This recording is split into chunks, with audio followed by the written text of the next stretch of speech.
Welcome back to smart classes. Dear student, आज metre सेट पर आधारित प्रश्न लेकर आ रहा हूँ जो आपके प्रैक्टिकल की दृष्टि से काफ़ी महत्वपूर्ण होगा। तो इसे आप ध्यान से सुनेंगे और पूरी वीडियो देखेंगे। बिल्कुल आपका मीटर सेतु जो प्रैक्टिकल है उस पर जो भी क्वेश्चन है, जितने भी क्वेश्चन बनेंगे वो सारे क्वेश्चन जो एग्ज़ाम में एग्जामिनर पूछते हैं उन सभी क्वेश्चन के बारे में मैं डिस्कस करूँगा। तो सबसे पहले मैं मीटर सेतु पर आता हूँ। मीटर सेतु क्या है? पहला क्वेश्चन यही है, मीटर सेतु क्या है? व्हाट इज मीटर सेतु? तो मीटर सेतु एक ऐसा उपकरण है जिसकी सहायता से हम किसी भी अज्ञात प्रतिरोध को ज्ञात करते हैं। अब आप कहेंगे सर अज्ञात प्रतिरोध क्या है? कोई आप तार ले लीजिए, तो उस तार का कितना प्रतिरोध होगा? जितने भी तार हैं सबके कुछ न कुछ प्रतिरोध होते हैं। तो जो तार है, आप कोई भी एक तार ले लीजिए, तो उस तार का कितना प्रतिरोध है उसी को अज्ञात प्रतिरोध कहते हैं, और वह प्रतिरोध मीटर सेतु की सहायता से ज्ञात किया जा सकता है। समझ में आ गया? कोई भी तार ले लीजिए, कोई भी तार, और उस तार का कितना प्रतिरोध है इसका हम गणना मीटर सेतु की सहायता से कर सकते हैं। तो पहला क्वेश्चन आपका बिल्कुल समझ में आ गया होगा। दूसरा क्वेश्चन, सेकंड क्वेश्चन है, किस सिद्धांत पर कार्य करता है? मीटर सेतु किस सिद्धांत पर कार्य करता है? तो ये भी काफ़ी इंपॉर्टेंट है। मीटर सेतु हीट स्टोन सेतु पर कार्य करता है। हीट स्टोन ब्रिज का नाम आप लोगों ने सुना होगा, सुना है कि नहीं सुना है? तो हीट स्टोन सेतु के सिद्धांत पर कार्य करता है। कौन? मीटर सेतु। मीटर सेतु किस सिद्धांत पर कार्य करता है? तो मीटर सेतु हीट स्टोन सेतु के सिद्धांत पर कार्य करता है। तो अगला क्वेश्चन आपसे यही पूछा जा सकता है, मीटर हीट स्टोन सेतु क्या है? यदि मीटर सेतु हीट स्टोन सेतु के सिद्धांत पर कार्य करता है तो हीट स्टोन सेतु क्या है? एग्जामिनर ये पूछ सकता है, हीट स्टोन सेतु बताइए। तो हीट स्टोन सेतु के बारे में आप लोगों ने पढ़ा है कि यदि हम किसी भी चतुर्भुज के चार भुजाओं को चार प्रतिरोधों से प्रदर्शित करें तो दो संलग्न भुजाओं के प्रतिरोधों का अनुपात शेष दो संलग्न भुजाओं के प्रतिरोधों के अनुपात के बराबर हो तो जो विकर्ण है उस विकर्ण में कोई धारा विक्षेप नहीं होता है। अर्थात आप लोगों ने पढ़ा है P/Q बराबर R/S। याद करिए, P/Q बराबर R/S। ये क्या है? हीट स्टोन सेतु का सिद्धांत है। P/Q क्या है? कोई भी विकर्ण, कोई भी चतुर्भुज के संलग्न भुजा का प्रतिरोध है, और R/S भी संलग्न भुजा का प्रतिरोध, और यही दोनों प्रतिरोधों का अनुपात जब बराबर होता है तो हीट स्टोन संतुलन होता है। संतुलन अर्थात जो विकर्ण है उसमें कोई धारा नहीं बहती है। तो सीधे सीधे आपको पूछा जाए हीट स्टोन सेतु क्या है, तो आप कहेंगे कि किसी भी चार प्रतिरोध को किसी चतुर्भुज, समांतर चतुर्भुज के भुजाओं से प्रदर्शित करें, चार प्रतिरोध को समांतर चतुर्भुज की भुजाओं से प्रदर्शित करें तो दो संलग्न प्रतिरोधों का अनुपात समांतर चतुर्भुज के शेष दो संलग्न भुजाओं के प्रतिरोधों के अनुपात के बराबर होता है। अर्थात सीधे सीधे आप कह सकते हैं जो दोनों भुजा जुड़ी है समांतर चतुर्भुज का, जुड़ना समझते हैं ना, एक दूसरे से जुड़ा हुआ जो भुजा होता है उन दोनों में जो प्रतिरोध होगा, और अगला जो दोनों भुजा आपस में सटा हुआ है, जुड़ा हुआ है, उन दोनों का प्रतिरोध यदि आपस में अनुपात बराबर हो जाए, यानी दोनों जो जुड़ा हुआ भुजा है और शेष जो बचा हुआ है उन दोनों भुजा का जुड़ा हुआ जो प्रतिरोध है वो आपस में बराबर हो जाए तो हीट स्टोन सेतु होता है। ठीक, आप ये पढ़े हैं, आप एक बार अपने कॉपी में उठा करके देखेंगे, आपको समझ में आ जाएगा। तीसरा क्वेश्चन के बाद चौथा क्वेश्चन आपसे पूछा जा सकता है कि मीटर सेतु में जो आप अज्ञात प्रतिरोध ज्ञात कर रहे हैं उसका फार्मूला क्या है? तो अज्ञात प्रतिरोध का फार्मूला यस बराबर R 100 - L/L। यस क्या है? ज्ञात प्रतिरोध है। R क्या है? ज्ञात प्रतिरोध है। यह आप रेजिस्टेंस प्रतिरोध बॉक्स में से निकालेंगे और 100 - L जो आप तार पर जौंकी से आप टच करेंगे तो वो डिस्टेंस जो दूरी होगा वो हो जाएगा, और L लंबाई है मीटर सेतु का। तो ये फार्मूला आपको ध्यान रखना है, यस बराबर R 100 - L/L। ये अज्ञात प्रतिरोध ज्ञात करने का सूत्र है। ठीक, पूछा जा सकता है कि अज्ञात प्रतिरोध किस सूत्र से ज्ञात कर सकते हैं, तो लिखेंगे यस बराबर R 100 - L/L। अब यहाँ पर R आ गया है, R मीन्स प्रतिरोध, यस भी प्रतिरोध है, तो आपको प्रतिरोध का डिफिनेशन पूछा जा सकता है, प्रतिरोध किसे कहते हैं। अब प्रतिरोध का परिभाषा पूछने के बाद तुरंत आपसे पूछा जा सकता है ओम का नियम बताओ। ठीक, तो ये छोटी छोटी बातें आप तैयार रहिए, प्रिपेयर रहिए बताने के लिए। फिर प्रतिरोध जब पूछा जाएगा तो धारा पूछा जा सकता है, धारा क्या है। ठीक, अब चूंकि आप पढ़ रहे हैं इस सेतु में सेल का प्रयोग करते हैं तो क्वेश्चन नहीं होता है कि द्वितीयक सेल क्यों नहीं प्रयोग करते हैं। इस मीटर सेतु में द्वितीयक सेल क्यों नहीं प्रयोग करते हैं? द्वितीयक सेल किसे कहते हैं? अब आपका क्वेश्चन नहीं बन गया। द्वितीयक सेल आप समझते हैं जो सेल 1 से 2 बार 3 बार 4 बार चार्ज किया जा सकता है, जिसे आवेशित किया जा सकता है, उसे द्वितीयक सेल कहते हैं। और जो सेल एक बार प्रयोग करके क्या करते हैं, उसे फेंक देते हैं, पुनः उसको चार्ज नहीं कर सकते, आवेशित नहीं कर सकते, उसे क्या कहते हैं, प्राथमिक सेल कहते हैं। तो द्वितीयक सेल का ही प्रयोग क्यों करते हैं, इसमें क्वेश्चन यही है कि मीटर सेतु में द्वितीयक सेल का प्रयोग क्यों करते हैं और सेल क्यों नहीं करते। तो द्वितीयक सेल का प्रयोग इसीलिए करते हैं क्योंकि जो द्वितीयक सेल है आपका, ये द्वितीयक सेल धारा जो है बहुत ज़्यादा देती है, जिससे तार गर्म हो जाएगा, और जब तार गर्म होगा तो उसका प्रतिरोध बदल जाएगा। जब प्रतिरोध बदल जाएगा तो आपको रीडिंग नहीं मिलेगा, अच्छा रीडिंग नहीं मिलेगा, शुद्धता नहीं मिलेगी रीडिंग में। तो ये द्वितीयक सेल इसीलिए नहीं प्रयोग करते। जैसे ही आप द्वितीयक सेल प्रयोग करेंगे उसमें धारा का मान बढ़ेगा, जितना ही धारा अधिक होगा तो तार उतना ही गर्म हो जाएगा, इसीलिए द्वितीयक सेल प्रयोग नहीं करते, प्राथमिक सेल प्रयोग करते हैं। प्राथमिक सेल के जैसे लैक्लांसी सेल प्रयोग कर सकते हैं, सीसा संचायक सेल प्रयोग नहीं करते हैं। 7वां नंबर क्वेश्चन है, इसे मीटर सेतु क्यों कहते हैं। ये भी इंपॉर्टेंट क्वेश्चन है, एग्जामिनर पूछ देता है, बताइए यदि ये मीटर सेतु है तो why you are called metre bridge, इसे मीटर ब्रिज क्यों कहते हैं। तो क्वेश्चन इसीलिए मीटर ब्रिज कहते हैं क्योंकि इसमें 1 मीटर तार का प्रयोग किया जाता है। 1 मीटर लंबा तार होता है और 1 मीटर लंबा तार में जो है पैमाना बना होता है। और सेतु क्यों कहते हैं, क्योंकि ये हीट स्टेशन सेतु पर कार्य करता है। तो 1 मीटर तार और हीट स्टेशन सेतु दोनों को जब आप एक साथ संयुक्त करेंगे तो इसका नाम हो गया मीटर सेतु।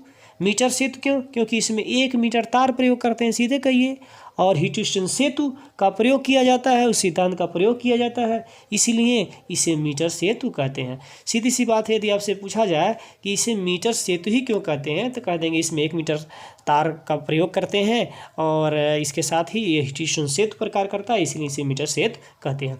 तीसरा बात यह जाए कि मीटर सेतु में जो तार है वो तार किसका बना होता है। तो तार जो है कांस्टेंटन या मैग्नीन का बना होता है, कांस्टेंटन या मैग्नीन का। तो अगला क्वेश्चन बन जाएगा, तार जो कांस्टेंटन और मैग्नीन का तार है वो तार तांबे का क्यों नहीं, उस तार को तांबे का क्यों नहीं बना सकते। तो तांबे का तार इसलिए नहीं लगा सकते, जो कांस्टेंट मैग्नीन का तार है, तांबे का तार लगा देंगे तो उसमें धारा बढ़ जाएगी, धारा जब बढ़ेगा तो प्रतिरोध बढ़ जाएगा, और प्रतिरोध बढ़ने से क्या होगा, प्रतिरोध बढ़ने से रीडिंग नहीं मिलेगा अच्छा, और आप शुद्ध वैल्यू नहीं प्राप्त कर पाएंगे, इसीलिए तांबे के तार नहीं प्रयोग किए जाते हैं। तो क्वेश्चन नंबर 10 हो गया। जौंकी को तार पर रगड़ते नहीं, एक क्वेश्चन और यहाँ पर अब छूटा हुआ, इसका लेटेस्ट वर्जन क्या है। मीटर सेतु का लेटेस्ट वर्जन यानी लेटेस्ट इसका एक दूसरा रूप क्या है, तो कैरी फास्टर ब्रिज है, कैरी फास्टर ब्रिज, यानी ये लेटेस्ट इसका एक अलग रूप इस समय चल रहा है, कैरी फास्टर ब्रिज, यानी मीटर सेतु का एक दूसरा रूप है, लेटेस्ट वर्जन है, और वो है कैरी फास्टर ब्रिज। इसी तरह से ये भी कार्य करता है, कैरी फास्टर ब्रिज भी, ठीक है। तो ये मीटर सेतु का एक अलग जो है रूप है, दूसरा एक उपकरण है कैरी फास्टर ब्रिज। तांबे के तार क्यों नहीं, तो मैंने बता दिया। जौंकी को तार पर रगड़ते नहीं क्यों, जौंकी को तार को इसलिए नहीं रगड़ते क्योंकि जब जौंकी ऐसे होता है ना, उस पर टच करके क्या करते हैं, रगड़ते हैं, टच करके ऐसे छूते हैं और छू करके देखते हैं कि जिस पे विकर्ण की धारा शून्य होती है वहीं रुकते हैं और रीडिंग मेजर करते हैं। तो जौंकी को आप उस पर रगड़ते इसलिए नहीं क्योंकि जौंकी को जब आप रगड़ेंगे तो रगड़ने से क्या होगा, तार की मोटाई पतली हो जाएगी, तार मोटाई पतली हो जाएगी, कहीं ज़्यादा हो जाएगा, इससे क्या होगा, उसमें प्रतिरोध क्या होगा, बढ़ जाएगा, घट जाएगा, प्रतिरोध घटने बढ़ने से आपका रीडिंग सही नहीं आएगा, इसीलिए तार को रगड़ते नहीं है, उस पर जौंकी को आप ऐसे टच करते हैं, ऐसे उठा करके टच करते हैं जौंकी को, न कि उस पर रगड़ते हैं तार पर, ठीक है। जौंकी क्या होता है, छोटा सा एक पिन होता है, उसको जो है ऐसे तार पर सटाना होता है, टच कराना होता है, स्पर्श कराना होता है, तो जौंकी है। तो जौंकी को उस पर हम रगड़ते नहीं, ऐसे खींच कर रगड़ते नहीं, उस पर ऐसे ऐसे उठा करके टच कराते हैं ताकि तार के मोटाई में कोई प्रभाव न पड़े। अगला है कि मीटर सेतु में लगातार धारा क्यों नहीं देते। यदि हम लगातार धारा देंगे, देखिए लगातार धारा देने से क्या होगा, लगातार धारा देने से तार गर्म हो जाएगा, और तार गर्म होगा, तार में धारा बढ़ जाएगी, तार में धारा बढ़ेगी तो तार गर्म होगा, तार गर्म होगा तो प्रतिरोध बदल जाएगा, प्रतिरोध बदलने से रीडिंग नहीं आएगा, इसलिए लगातार धारा नहीं देते। तो इस तरह से 12 क्वेश्चन आपका बहुत ही इंपॉर्टेंट क्वेश्चन मीटर सेतु पर। एक बार आइए आपसे मैं क्वेश्चन पूछ लेता हूँ। पहला, मीटर सेतु क्या कहेंगे, मीटर सेतु क्या है, पहला क्वेश्चन यही है। तो कहेंगे इसकी सहायता से अज्ञात प्रतिरोध को ज्ञात करते हैं। अज्ञात प्रतिरोध माने क्या, अरे कोई तार है, कोई तार ले लीजिए, और उस तार का कितना प्रतिरोध है निकालना, तो कैसे निकालेंगे, मीटर सेतु की सहायता से, तो उसी को कहेंगे अज्ञात प्रतिरोध। यानी मीटर सेतु की सहायता से क्या कर सकते हैं, मीटर सेतु की सहायता से अज्ञात प्रतिरोध ज्ञात कर सकते हैं। दूसरा क्वेश्चन, ये किस सिद्धांत पर कार्य करता है, तो यह हीट स्टोन सेतु के सिद्धांत पर कार्य करता है। दूसरा क्वेश्चन, ये किस सिद्धांत पर कार्य करता है, तो हीट स्टोन सेतु के सिद्धांत पर कार्य करता है। तो हीट स्टोन सेतु क्या है, तो हमने बताया कि हीट स्टोन सेतु यदि किसी समांतर चतुर्भुज की चार भुजाओं को प्रतिरोधों से प्रदर्शित करें, तो जो दो संलग्न भुजा है उन दोनों का प्रतिरोध शेष दो संलग्न भुजा के प्रतिरोधों के अनुपात के यदि बराबर हो जाए तो इसे क्या कहते हैं, हीट स्टोन सेतु कहते हैं। आपको पहले ही मैंने रटवा दिया क्वेश्चन, तो इसीलिए आपके दिमाग में बात है ही है। तो P/Q बराबर R/S। अब अगला क्वेश्चन है कि इसमें हम द्वितीयक सेल ही क्यों प्रयोग करते हैं, द्वितीयक सेल ही क्यों प्रयोग करते हैं, प्राथमिक सेल क्यों नहीं प्रयोग करते, तो द्वितीयक सेल इसलिए प्रयोग करते हैं क्योंकि द्वितीयक सेल प्रयोग क्यों नहीं करते हैं, ये क्वेश्चन है। द्वितीयक सेल प्रयोग करेंगे तो द्वितीयक सेल से धारा बढ़ जाएगी, धारा बढ़ने से क्या होगा, तार गर्म हो जाएगा, गर्म होने से प्रतिरोध बदल जाएगा, इसलिए द्वितीयक सेल नहीं प्रयोग कर सकते। अब एग्जामिनर आपसे पूछ सकता है सेल क्या, व्हाट इज ए सेल, तो क्या कहेंगे, सेल क्या है, सेल रासायनिक ऊर्जा को विद्युत ऊर्जा में बदलने वाला एक उपकरण है। सीधे कह दीजिए सेल क्या करता है, रासायनिक ऊर्जा, सेल में क्या भरे होते हैं, रसायन भरे होते हैं, और उस रसायन को क्या करता है, वैद्युत ऊर्जा में कन्वर्ट करता है। फिर पूछ देगा सेल कितने प्रकार हैं, तो सेल मुख्य रूप से दो रूपों में होते हैं, एक प्राथमिक सेल, द्वितीयक सेल। प्राथमिक सेल आप जानते हैं जिसे एक बार प्रयोग करके फेंक देते हैं, जैसे सूखा सेल आप बैटरी में यूज करते हैं ना, प्राथमिक सेल एक बार प्रयोग करते हैं, प्रयोग करने के बाद क्या करते हैं, फेंक देते हैं। फिर द्वितीयक सेल क्या, जो कई बार आवेशित कर लेते हैं, एक से दो बार, अधिक बार, 3 बार आवेशित कर लेते हैं, द्वितीयक सेल है। जैसे आप मोबाइल का बैटरी चार्जर है ना, कौन सा सेल है, द्वितीयक सेल है, क्योंकि बैटरी चार्जर को क्या, मोबाइल के बैटरी को क्या करते हैं, कई बार प्रयोग कर लेते हैं। ठीक, अब इससे क्वेश्चन और भी पूछा जा सकता है, जो बैटरी है, हैंडल वाला बैटरी, जो हाथ वाली बैटरी होती है, उसमें सेल को आप श्रेणिक क्रम में क्यों जोड़ते हैं, श्रेणिक क्रम में देखा ना, एक दूसरे को पीछे आगे लगा करके जोड़ा जाता है, नीचे ऊपर सेल को रख करके। अब क्वेश्चन है, जबकि घरों की वायरिंग समांतर क्रम में की जाती है ताकि वोल्टेज अच्छा मिले, धारा अच्छा मिले, तो इसमें ऐसा क्यों उसको श्रेणिक क्रम में जोड़ते हैं, समांतर क्रम में क्यों नहीं जोड़ते, तो कहेंगे इसीलिए क्योंकि जो सेल मार्केट से खरीदते हैं, प्राथमिक सेल, जो सूखा सेल आप बैटरी टॉर्च में यूज करते हैं, उस सेल का आंतरिक प्रतिरोध कम होता है, और आंतरिक प्रतिरोध कम होने से उसको श्रेणी क्रम में जोड़ा जाता है, क्योंकि आंतरिक प्रतिरोध यदि कम होगा तो श्रेणी क्रम में जोड़ने से धारा अधिक मिलेगा। आपको डेरिवेशन कराए, फार्मूला कराए, I/N/R capital R plus small R, I/E capital R plus small R, याद करिए। तो नीचे स्मॉल आर जब अधिक होने लगेगा, आंतरिक प्रतिरोध अधिक होने लगेगा, तो धारा कम मिलने लगेगी। इसीलिए धारा को बढ़ाना है तो आंतरिक प्रतिरोध को क्या करना है, कम से कम करना है, सेल में कम से कम करना है। इसीलिए जो मार्केट में सेल बिकता है उसका आंतरिक प्रतिरोध कम होता है, जो आप सेल में यूज करते हैं, बैटरी में यूज करते हैं, बैटरी। अब अगला क्वेश्चन, बैटरी किसे कहते हैं, तो ये क्वेश्चन आप जो उत्तर बताओगे उसी से क्वेश्चन बनता चला जाएगा। बैटरी किसे कहते हैं, तो सेलों का संयोजन, सेलों को 2 या 3 सेलों को एक साथ जोड़ दीजिए, बैटरी हो गया। ठीक है, सेलों को जोड़ने से ही नहीं बैटरी बनता है। आप घरों में बनाए होंगे, ट्यूब लगा करके जोड़ देते हैं और उसके बाद उसमें एक बल्ब लगा देते हैं। पहले के छोटे छोटे बच्चे क्या करते थे, 2-3 बैटरी लाते, सेल लाते थे, सेल को जोड़ करके और उसमें बल्ब लगा देते थे, एक टार्च बन जाता था। तो टार्च बैटरी क्या है, सेलों का संयोजन। अब सेलों का संयोजन, तो सेलों का संयोजन कितने प्रकार से होता है, तो समांतर क्रम हो सकता है, श्रेणी क्रम हो सकता है, मिश्र क्रम हो सकता है। अब इसमें क्वेश्चन वही बन गया कि हम जो हैंडल वाला बैटरी है उसमें श्रेणी क्रम में क्यों हम सेलों को लगाते हैं, तो हैंडल और बैटरी में श्रेणी क्रम में इसलिए लगाते हैं क्योंकि श्रेणी क्रम में तार का सेल का आंतरिक प्रतिरोध कम होता है। यानी जो मार्केट में सेल है उसका आंतरिक प्रतिरोध कम है, यदि अधिक होता तो उसको भी समांतर क्रम में करते, लेकिन आंतरिक प्रतिरोध कम होने के कारण उसे हम श्रेणी क्रम में करते हैं, इसलिए ताकि धारा अधिक से अधिक मिल सके। तो इतनी बातें आपको ध्यान में रखना। अगला सेल उनके प्रकार समझिए, मीटर सेतु इसे क्यों कहते हैं, क्योंकि इसमें 1 मीटर लंबा तार यूज करते हैं और 1 मीटर लंबा पैमाना इसमें होता है, और दूसरी बात इसमें हीट स्टोन सेतु का प्रयोग करते हैं, इसलिए इसे मीटर सेतु कहते हैं। मीटर सेतु का तार किसका बना होता है, मीटर सेतु का तार मैग्नीन या कांस्टेंटन का बना होता है। सुन लीजिए ध्यान से, मैग्नीन या कांस्टेंटन का। तो पूछ सकता है अगला क्वेश्चन, तांबे के क्यों नहीं, तांबे के क्यों नहीं तार बना सकते, उसमें लगा सकते, इसलिए क्योंकि तांबे के तार लगाएंगे तो धारा बढ़ेगी, धारा बढ़ने से तार अधिक क्या होगा, गर्म हो जाएगा, तार अधिक गर्म होने से प्रतिरोध बदल जाएगा, इसलिए तांबे का तार नहीं लगा सकते, क्योंकि तांबे का तार का काम है धारा अच्छे से प्रवाहित कराएगी, और जितना ही अच्छे से प्रवाहित कराएगी धारा अधिक, प्रतिरोध अधिक बढ़ जाएगा।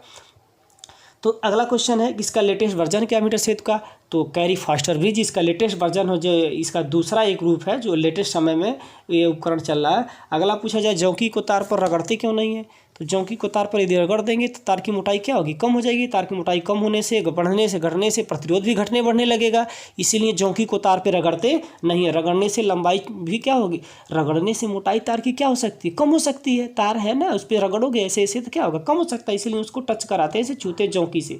मीटर सेतु में लगातार धारा क्यों नहीं बहने देते, ये भी क्वेश्चन है कि मीटर सेतु में लगातार धारा क्यों नहीं बहने देते। यदि लगातार धारा बहने देंगे तो मीटर से की तार गर्म हो जाएगी, यही बात है। जब गर्म हो जाएगी तो प्रतिरोध बढ़ जाएगा, प्रतिरोध बढ़ने से तार में क्या प्रभाव पड़ेगा, आपको जो रीडिंग निकालना है उसका अच्छा प्रतिरोध मिलेगा ही नहीं। तो इस तरह से कुल मिलाकर के काफ़ी महत्वपूर्ण क्वेश्चन आपको याद हो गया होगा। इसको 2 बार 3 बार देखिए, 100% बहुत ही महत्वपूर्ण वीडियो है। इससे बाहर मीटर सेट में कोई क्वेश्चन नहीं पूछा जाएगा, सारा क्वेश्चन इसमें इन्वॉल्व है। इसीलिए आप इस वीडियो को अधिक से अधिक देखें और अधिक से अधिक शेयर करें। धन्यवाद। नेक्स्ट वीडियो में हम अगले दिन मिलेंगे आपको दूसरे प्रयोग के साथ, और उसके लिए भी आप तैयार रहिएगा। Thank you very much.